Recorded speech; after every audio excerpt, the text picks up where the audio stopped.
ಏನೆಲ್ಲ ಸಮಸ್ಯೆ ಆಯ್ತು ನಿಮ್ಗೆ? ನಮಸ್ಕಾರ ಮೇಡಮ್. ನಾವು ಬಂದು ಸೆಂಟ್ ಗೋಬೆನ್ ಕ್ರಿಸ್ಟಲ್ ಕಂಪನಿಯಲ್ಲಿ 7 ವರ್ಷದಿಂದ ಕೆಲಸ ಮಾಡ್ತಾ ಇದ್ದೀವಿ ಮೇಡಮ್. ವಿಕಿರಣ ವಿಭಾಗದಲ್ಲಿ CS 137 50 ಮೈಕ್ರೋ ಕ್ಯೂರಿ ಮತ್ತು ಅಂಬ್ರಿಷಿಯಂ 241 12.5 ಮೈಕ್ರೋ ಕ್ಯೂರಿ ಅಂತ ಹೇಳಿ ಮೇಡಮ್. ಓಕೆ. ಅದು ನಾವು ಬರಿಗೈಯಲ್ಲೇನೆ ಕೆಲಸ ಮಾಡ್ತಾ ಇದ್ವಿ ಮೇಡಮ್. ಯಾವ ಸುರಕ್ಷತೆನೂ ಕೊಟ್ಟಿರ್ಲಿಲ್ಲ. ಮೊದಲೇ ಆ ತರದಂತಹ ಈ ರೀತಿಯಾದಂತಹ ಮುನ್ನೆಚ್ಚರಿಕೆ ಕ್ರಮಗಳನ್ನ ತೆಗೆದುಕೊಂಡಿರ್ಲಿಲ್ಲ? ಎಲ್ರಿಗೂ ಈ ರೀತಿಯಾದಂತಹದ್ದು ಕೆಲಸ ಇದೆಯಾ ಅಲ್ಲಿ? ಇಲ್ಲ ಮೇಡಮ್, ನಾವೊಂದು 7 ವರ್ಷ ಕಂಪ್ಲೀಟ್ ಮಾಡಿದ್ವಿ ಮೇಡಮ್. ಅಧಿಕಾರಿಗಳ ದೌರ್ಜನ್ಯ ಮತ್ತೆ ಒತ್ತಾಯದ ಮೇರೆಗೆ ಮಾಡಿದ್ವಿ ಮೇಡಮ್ ಅಲ್ಲಿ. ಹಾಗಾಗಿ ತುಂಬಾ ಪ್ರಾಬ್ಲಮ್ ಆಗ್ತಾ ಇತ್ತು. ಮತ್ತೆ ಇದ್ರ ಬಗ್ಗೆ ಲೇಬರ್ ಡಿಪಾರ್ಟ್ಮೆಂಟ್ ಮತ್ತೆ AARB ಮತ್ತೆ ಸಂಬಂಧಪಟ್ಟ ಇಲಾಖೆಗೆಲ್ಲ ಕಂಪ್ಲೇಂಟ್ ಕೊಟ್ಟಿದ್ದೀನಿ ಮೇಡಮ್. ಈ ತರ ಎಲ್ಲ ಸೇಫ್ಟಿ ಕೊಡ್ಬೇಕಂತ ಹೇಳಿ.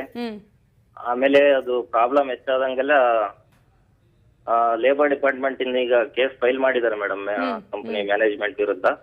ಅಂದ್ರೆ ನನಗೆ ಇವಾಗ ತುಂಬಾ ಪ್ರಾಬ್ಲಮ್ ಆಗ್ತಾ ಇದೆ ಮೇಡಮ್. ಆಲ್ ಮಲ್ಟಿಪಲ್ ಪ್ರಾಬ್ಲಮ್ಸ್ ಇದೆ. ಅದು ರಿಪೋರ್ಟ್ ಅಲ್ಲಿ ಕೂಡ ಗೊತ್ತಾಗಿದೆ ಮೇಡಮ್. ಆದ್ರೆ ಕಂಪನಿ ಯಾವುದೇ ತರಹದ ಇದ್ ಮಾಡ್ತಾ ಇಲ್ಲ.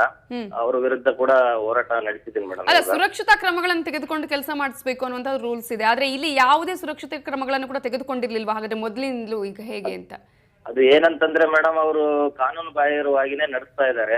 ಹಾಗಾಗಿ ಅವರು ಯಾವುದೇ ಸುರಕ್ಷತೆಯನ್ನು ಕೊಡೋದ್ರಲ್ಲಿ ಹಿಂಜರಿತಾ ಇದ್ದಾರೆ ಮೇಡಮ್. ಅಂದ್ರೆ ನೀವು ಯಾವತ್ತಾದ್ರೂ ಕೇಳಿದ್ರ ಕಂಪನಿಯಲ್ಲಿ ಈ ರೀತಿಯಾದಂತಹ ಸಮಸ್ಯೆ ಆಗ್ತಾ ಇದೆ ಅಥವಾ ಸುರಕ್ಷತಾ ಕ್ರಮಗಳು ಬೇಕು ಅಂತ ಏನಾದ್ರೂ ಕೇಳಿದ್ರ ಯಾವತ್ತ? ಹೌದು ಮೇಡಮ್, ಅವ್ರಿಗೆ ಹೇಳಿದೆ. ನನ್ನ ಪ್ರಾಬ್ಲಮ್ ಕೂಡ ಹೇಳಿದ್ದೆ ನಾನು ಅವ್ರಿಗೆ.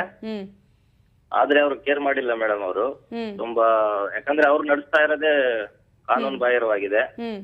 ಆಮೇಲೆ ನಮ್ಮ ಮೇಲೆ ಕೂಡ ಅವ್ರ ದೌರ್ಜನ್ಯ ಮತ್ತೆ ಉದ್ದೇಶಪೂರ್ವಕನೇ ಮಾಡಿಸಿರೋದು ಮೇಡಮ್. ಅಂದ್ರೆ ಯಾಕೆ, ಯಾವ ಕಾರಣಕ್ಕಾಗಿ ದೌರ್ಜನ್ಯ ಆಗ್ತಾ ಇದೆ? ಅದು ಬಂದು ಯೂನಿಯನ್ ಬೇರೆ ಮಾಡಿದ್ವಿ ಮೇಡಮ್ ನಾವು. ಓಕೆ. ಆಮೇಲೆ AARB ಆಮೇಲೆ ಲೇಬರ್ ಡಿಪಾರ್ಟ್ಮೆಂಟ್ ಎಲ್ಲ ಕೇಸ್ ಕೊಟ್ಟಿದ್ದೆ ಮೇಡಮ್, ನಮ್ಗೆ ಸೇಫ್ಟಿ ಬೇಕಂತ ಹೇಳಿ. ಆ ಒಂದ್ ಕಾರಣಕ್ಕೆ ಅವರು ನಮ್ಮ ಮೇಲೆ ದ್ವೇಷ ಇಟ್ಟಿರ್ತಾರೆ ಮೇಡಮ್. ಓಕೆ. ಅಂದ್ರೆ ನೀವೀಗ ಹೇಳ್ತಾ ಇರುವಂತದ್ದು ಒಂದ್ ಕಡೆ ದೌರ್ಜನ್ಯ ಆಗ್ತಾ ಇದೆ ಅನ್ನುವಂಥದ್ದು. ಹೌದು, ಆರೋಗ್ಯದಲ್ಲಿ ಕೂಡ ಸಾಕಷ್ಟು ಸಮಸ್ಯೆ ಆಗಿದೆ ಅಂತ ಹೇಳಿ ನೀವು ಒಂದು ಕಂಪ್ಲೇಂಟ್ ಕೊಟ್ಟಿದ್ರಿ ಅಂತ ಹೇಳಿ. ಯಾವ ರೀತಿಯಾದಂತಹ ಸಮಸ್ಯೆ ಆಗಿದೆ? ಡಾಕ್ಟರ್ ಏನ್ ಹೇಳಿದ್ದಾರೆ ನಿಮ್ಮ ಆರೋಗ್ಯವನ್ನ ನೋಡಿ? ಡಾಕ್ಟರ್ ಎಲ್ಲ ಹೇಳಿದಾರೆ ಮೇಡಮ್.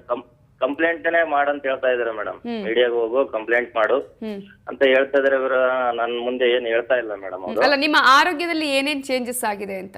ಆರೋಗ್ಯದಲ್ಲಿ ಫುಲ್ ಬೋನ್ಸ್ ಪ್ರಾಬ್ಲಮ್ ಮೇಡಮ್. ಆಮೇಲೆ ಹೆಡ್ಏಕ್, ಆಮೇಲೆ ನ್ಯೂರಾಲಜಿ ಎಲ್ಲಾ ತರದ ಮಲ್ಟಿಪಲ್ ಪ್ರಾಬ್ಲಮ್ ಸ್ಟಾರ್ಟ್ ಆಗಿದೆ ಮೇಡಮ್. ಅಲ್ಲಿ ಇವಾಗ ವಿಕಿರಣ ಹತ್ರ ಹೋದ್ರೇನೆ ನನಗೆ ರಿಜೆಕ್ಟ್ ಆಗುತ್ತೆ ಮೇಡಮ್. ನಮ್ ಬಾಡಿ ಕನೆಕ್ಟ್ ಆಗಿ ಅಲ್ಲಿ ಹೋಗಕ್ಕೆ ಆಗದೆ ಇರೋದಕ್ಕೆ ಕೆಲಸ ಬಿಟ್ಟಿರೋದು ಮೇಡಮ್ ನಾನು ಇವಾಗ ಅಲ್ಲಿ. ಈಗ ಈ ರೀತಿಯಂತಹ ಒಂದು ಸುರಕ್ಷತೆ ಇಲ್ಲದಂತಹ ಕೆಲಸ ನಿಮ್ಮ ಒಬ್ಬರಿಗೆ ಅಲ್ಲಿ ಆಗ್ತಾ ಇದೆಯಾ? ಇಡೀ ಏನ್ ಫ್ಯಾಕ್ಟರಿಯಲ್ಲಿ ಯಾರ್ಯಾರು ಇದ್ದಾರೆ ಎಲ್ರಿಗೂ ಕೂಡ ಇಂತಹದ್ದೇ ಸಮಸ್ಯೆ ಇದೆಯಾ ಅಲ್ಲಿ? ಹೇಗೆ ಜಯರಾಜ್ ಮೇಡಮ್? ಇವಾಗ ಅವರು ಮುಂಚೆ